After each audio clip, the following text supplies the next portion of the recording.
Què tal? A Barcelona es produeix més d'una violació al dia. Això són dades del 2023. Unes dades esfereïdores que ens mostren que les violacions van augmentar més d'un 50% a la capital catalana i un 95% a l'Hospitalet de Llobregat, per tant gairebé van doblar-se. En política, Tomàs Molina, l'home del temps de TV3, va anunciar ahir que fa el salt a la política serà el número 2 per Esquerra Republicana a les eleccions europees del 9 de juny. Diu que ho fa per intentar lluitar contra el canvi climàtic. Per altra banda, en esports, l'empresa que posseeix la Fórmula 1 compra el Mundial de Motos i es fa amb tot el pack complet. En futbol, el Barça segueix a 8 punts del Real Madrid després de la jornada 30 de Lliga, queden per tant 24 punts en disputa. Aquest dissabte no hi ha Lliga, hi ha la Copa del Rei, Atlètic contra Mallorca, serà a les 10 de la nit, i el Barça, que ja, per tant, està pendent del duel del 10 d'abril, dimecres de la setmana que ve, contra el PSG. Un duel a doble volta per accedir a les semifinals de la Champions, sí.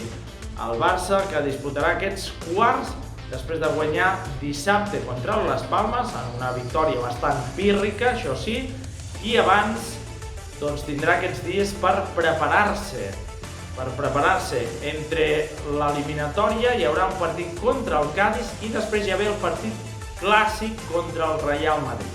En bàsquet, el Baxi Manresa va aconseguir una victòria espectacular, de mèrit brutal, al camp del Real Madrid, que és líder, recordem, de la Lliga ACB i de l'Eurolliga.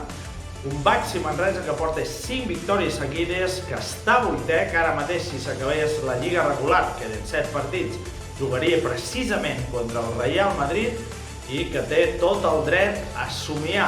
Un Manresa que té grans jugadors que juguen un gran joc d'equip i que li augurem un molt bon futur. També va guanyar el Barça i va perdre la Penya en bàsquet a la Lliga ACB, Lliga Endesa. Per altra banda, LeBron James a l'NBA en bàsquet ha aconseguit superar un rècord de Michael Jordan, que són, fixeu-vos, partits de 30 o més punts. LeBron James ja en té 672, però és que amb els seus 39 anys va fer 40 punts, 9 de 10 amb triples i victòria pels Lakers contra Brooklyn Nets. Impressionant. Els sants d'avui, Sant Hug, Sant Venanci, felicitats si portes aquest nom i per molts anys si celebres l'aniversari. El temps, cops de vent aquesta tarda, tramuntant a l'Empordà, demà matí assolellat i tarda amb núvols. Això és tot per ara, que vagi molt bé, salutacions cordials.